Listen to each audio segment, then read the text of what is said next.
오늘은 영혼 몸을 영원히 하나님께 맡기라. 영혼 몸을 영원히 하나님께 맡기라. 이런 제목으로 말씀을 선고합니다. 오늘 그 시편은 이 다윗의 시라고 이렇게 돼 있질 않고 아무 말이 없어요. 그런데 다윗의 시로 우리가 인정할 수밖에 없는 것은 여기 나오는 그 여러 구절들이 이 다윗이 쓴 시편과 이렇게 같은 내용이 여러 군데 있어요. 그래서 이것은 다윗이 쓴 시를 재편집해서 한 주제로 모아놓은 시구나라는 것을 깨달을 수가 있습니다. 오늘 본문은 이 다윗이 하나님 앞에 뭘 기도하고 있는가 하는 것을 우리가 유심히 봐야 되는데 영원이라는 말을 쓰고 있어요. 영원. 성경에는 의외로 영원이라는 단어가 굉장히 많아요. 근데 이건 뭘 의미하냐면 하나님의 그 말씀에 계시는 영원의 세계를 하나님이 우리에게 주신 거예요. 근데 우리의 시각은 항상 현재. 오늘 하나님 나를 이렇게 좀 도와주시고 이렇게 응답하시고 이렇게 뭔가를 해결해 주십시오. 이런 기도를 항상 현재를 위해서 하고 있거든요. 그래서 우리가 성경을 읽을 때는 우리의 시야가 영혼을 볼 수 있는 시야로 바뀌어야 된다는 거예요. 그래야 성경의 뜻을 제대로 깨달을 수가 있어요. 오늘 제목을 우리 영혼 몸을 영원히 하나님께 맡기라, 이 얘기를 하시는 거예요. 그러니까 다윗은 비록 자신이 지금 뭔가 하나님의 구원이 간절히 필요해서 기도하지만 그 기도는 잠깐의 문제를 해결해 달라는 뜻이 아니에요. 그렇기 때문에 우리가 다윗의 시각을 가지고 이런 기도를 해야 되고 이런 믿음을 가져야 된다는 것을 깨달을 수가 있어요. 그래서 하나님께서 우리를 어떻게 구원하시고 어떻게 동행하시고 어떻게 영원한 의를 주시는지를 여기서 한눈에 알 수가 있습니다. 첫째로는 1절부터 4절까지 보면 하나님의 의로 구원해 주신다 하는 거예요. 이것도 참 신약에서만 우리가 눈에 들어오는 단어거든요. 주의 의, 그리고 하나님이 구원을 명령하셨다, 이런 단어를 쓰고 있거든요. 이게 구약에서 찾기 힘든 단어예요. 그만큼 이 시 속에 아주 복음이 숨어 있다는 것을 우리가 그 단어를 발견해야 돼요. 자, 먼저 1절에 보면 이렇게 말씀했어요. 여호와여, 내가 죽게 피하오니 내가 영원히 수치를 당하게 하지 마소서 그랬어요. 자신이 하나님께 피한대요. 그러니까 하나님 안에 자신을 보호해 주십시오, 구원해 주십시오, 이렇게 구원을 갈망하는데 그 구원은 영원한 구원이에요. 영원히 수치가 없기를 원합니다. 지금의 이 상황이 영원히 해결되기를 원합니다. 이렇게 기도하고 있잖아요. 우리가 이런 기도를 해봤어요? 하나님, 저를 영원히 구원해 주십시오. 영원한 나라에 살게 해 주십시오. 영원한 영광을 주십시오. 이렇게 기도해 봤어요? 이게 대단히 다른 거예요. 이렇게 성경은 영원이라는 말이 많아요. 그런데 우리가 그 시각을 가져야 진짜 구원을 사모하는 거예요. 그냥 오늘의 요 문제 저 문제만 그냥 하나님 도와주세요, 기도를 들어갔다 하면 하나님 저를 어떻게 좀 도와주십시오, 뭘 어떻게 해주십시오 하고 이걸 당장 우리가 기도하잖아요. 근데 우리를 구원하시는 하나님은 영원한 하나님이고 영원히 구원자가 되시는 거예요. 이렇게 구원의 시야가 넓어져야 된다 그 말이에요. 그 다음에 2절에 보면 뭐라고 말씀했어요? 주의 의로 나를 건지시며 나를 풀어주시며 주의 귀를 내게 기울이사 나를 구원하소서 그랬어요. 여기 보면 주의 의로 나를 건져주십시오 그랬어요. 이 말은 뭐예요?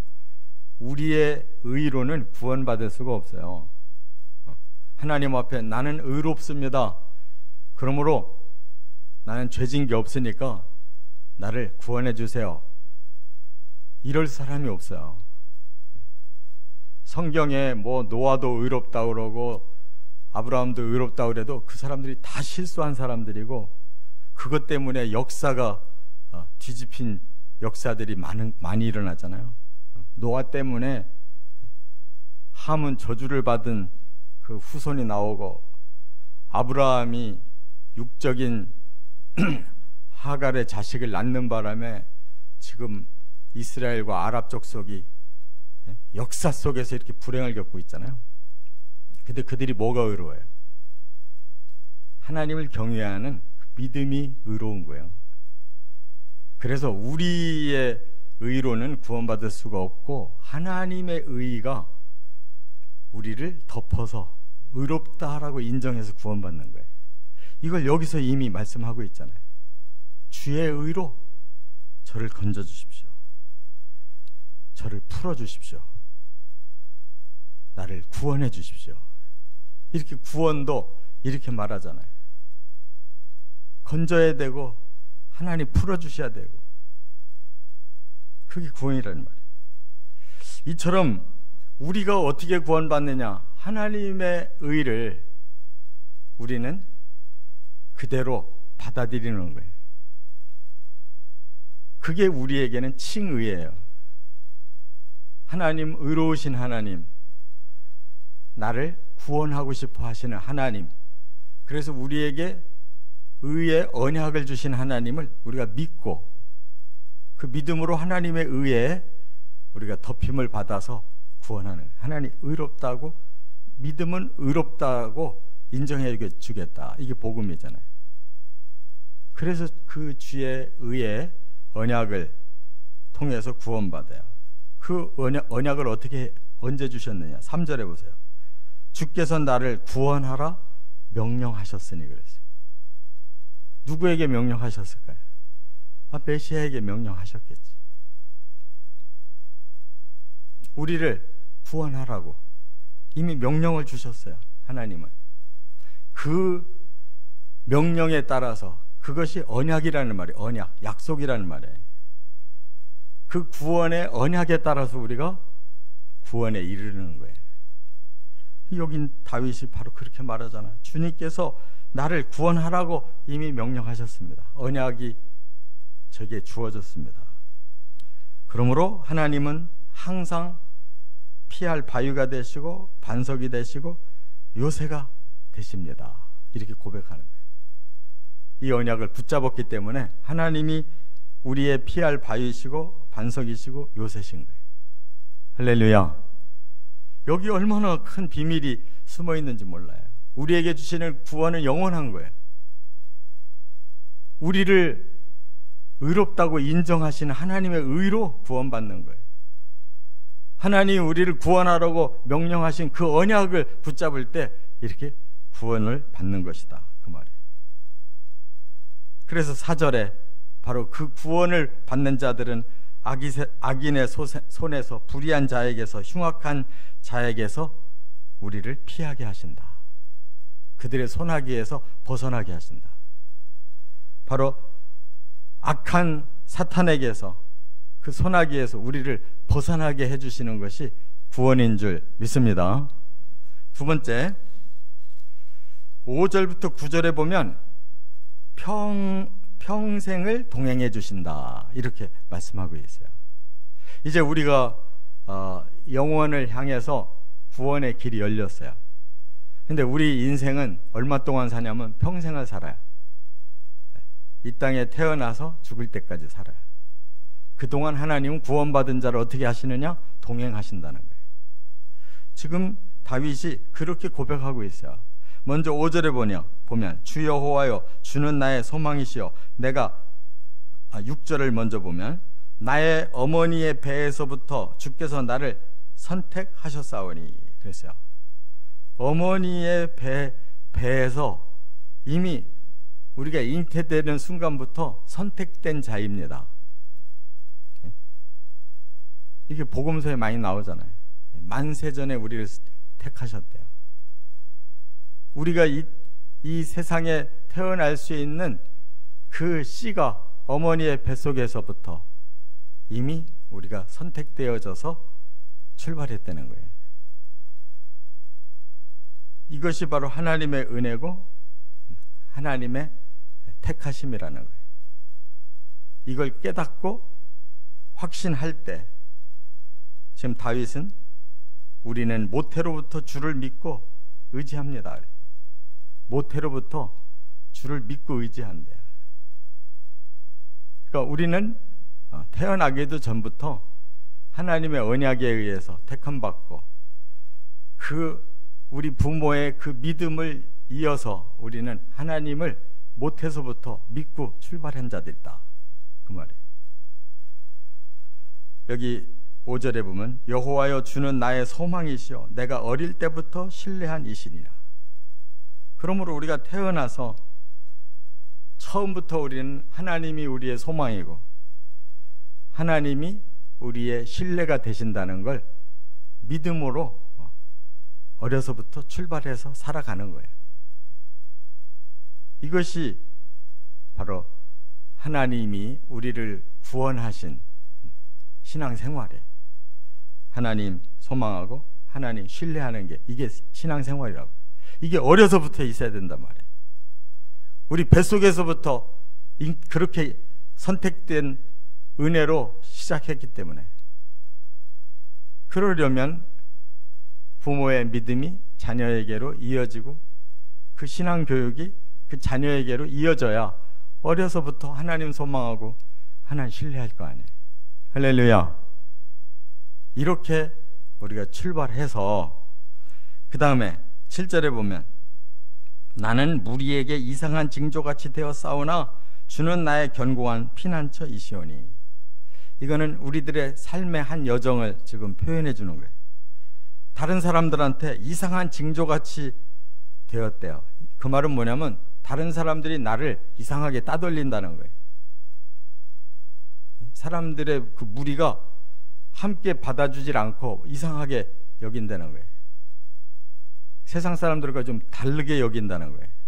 같은 종류로 받아들이지 않는다는 거예요. 그게 믿는 사람들이에요. 왜냐하면 하나님을 믿기 때문에 세상 사람들이 볼 때는 우리가 낯설은 존재예요. 안 맞는 사람들이에요. 그래서 이상한 징조같이 보인대요. 근데 우리가 볼 때는 우리가 하나님을 경외하기 때문에 올바른 거고 저 사람들이 사탄에게 빠져서 이상한 거예요. 이거 이상하게 여기지 말아야 돼요. 그렇기 때문에 주는 나의 견고한 피난처이십니다. 하나님만큼은 우리를 바르게 알아주시고 우리를 지켜주십니다. 저들로부터 우리를 지켜주십니다. 이렇게 말하는 거예요. 그러니까 세상이 뭐라고 하든지 그거 우리 신경 쓸 거 없어요. 하나님을 바르게 경외한다면 하나님이 우리의 피난처가 되셔서 이 땅에서 오히려 종일 8절에 찬송하고 영광을 돌릴 수가 있다는 거예요. 할렐루야. 이게 영적인 삶이에요. 세상은 뭐라고 하든지 상관없어요. 우리 안에 하나님을 신뢰하고 하나님을 소망하는 믿음만 있다면 하나님을 종일 찬송하고 우리의 입에 가득히 하나님의 영광을 하나님께 영광 돌릴 수 있는 삶을 살 수 있다는 거예요.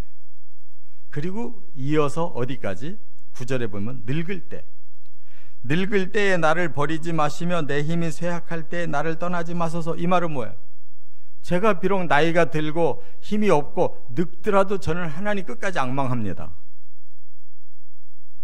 그 말이 먼저 전제되잖아요. 나를 늙어서도 하나님 나를 버리지 말고 떠나지 마십시오. 그 얘기는 저는 끝까지 하나님 붙잡겠습니다. 그 얘기가 전제되는 거예요. 할렐루야. 무조건 하나님 나를 어떻게 해주십시오가 아니라 내가 이미 지금까지 살아오는 여정 속에 하나님을 소망하고 신뢰하고 지금까지 살아온 것처럼 저는 늙어도 그렇게 끝까지 갈 겁니다. 하나님 저를 끝까지 함께 해주세요. 그 말이에요. 이게 평생을 동행해 주신 하나님이라는 걸 믿기 때문에 이렇게 기도하는 거예요. 안 믿어지면 늙어서 보니까 내가 헛믿었어, 이거 다 가짜야, 이런 사람이 이런 기도 하겠냐고. 태어나면서부터 늙어서 지금까지 하나님은 변함없는 하나님, 나를 선택하시고 은혜로 믿음을 주셔서 일평생 나를 보호해 주신 하나님, 내가 이 늙도록까지도 하나님 끝까지 붙잡습니다. 하나님도 저를 버리지 마시고 붙잡아 주세요. 이런 하나님이심을 믿으시기 바랍니다. 끝으로 세 번째, 10절부터 13절에 보면 원수를 심판해 주신다는 거예요. 우리가 결코 해결할 수 없는 원수가 있어요. 여기 보니까 10절에 이런 말을 했어요. 내 원수들이 내게 대하여 말하며 내 영혼을 엿보는 자들이 서로 꾀하여 이르기를 하나님이 그를 버리셨은즉 따라잡으라, 건질 자가 없다 한다 그랬어요. 이 땅의 원수들은 끝까지 하나님과 우리 사이를 가르려고 그래요. 갈라놓으려고 그래요. 뭐라고 하냐면, 시험하냐면 하나님 없다는 거예요. 여기 보니까 이미 하나님은 우리를 버렸다, 이렇게 꼬드긴다는 거예요. 그래서 이 세상에 가끔 가다가 아주 훌륭하고 대단한 사람들이라고 생각하는 사람들이 그런 말을 하거든요. 하나님은 속지 마라, 하나님 없다, 안심하고 평안하고 즐겨라, 이런 말 하거든. 이렇게 세상은 원수들이 있어요. 하나님 곁에서 끝까지 떼놓으려고 하는 원수가 우리 곁에 있다. 그 원수를 여기 하나님께 지금 의뢰하고 있어요. 뭐라고? 여기 12절에 보면 하나님이여 나를 멀리하지 마소서, 하나님 속히 나를 도우소서. 그리고 13절에 이렇게 선언해요. 내 영혼을 대적하는 자들이 수치와 멸망을 당하게 하시며 나를 모해하려 하는 자들에게는 욕과 수욕이 덮이게 하소서. 결국 하나님의 원수, 그 악한 이 사탄과 이 세상이 나를, 하나님 사이를 갈라놓으려 할지라도 저는 끝까지 하나님 도움을 청합니다. 끝까지 하나님 저 악한 자들을 심판해 주십시오. 끝내 그들은 수치와 멸망을 당하고 욕과 수욕에 덮이게 될 것을 믿습니다. 이렇게 말하는 거예요. 여러분도 종말에는 반드시 하나님이 의의 심판을 하셔서 악한 자 영원한 멸망을 하시고 시키시고 믿는 자 영원히 하나님의 나라에서 구원하실 걸 믿으시기 바랍니다. 이렇게 하나님 앞에 우리의 영혼 몸을 영원히 하나님께 맡겨야 된다는 거예요. 영원의 세계까지 하나님은 공의로 다 판단하셔서 악한 자는 멸하고 하나님 의롭다 칭하신 하나님의 백성을 영원히 하나님이 축복하신다는 거예요. 그래서 이렇게 기도 제목이 나왔단 말이에요. 영혼 몸을 영원히 하나님께 맡깁니다. 이렇게 기도하시기를 주의 이름으로 축원합니다.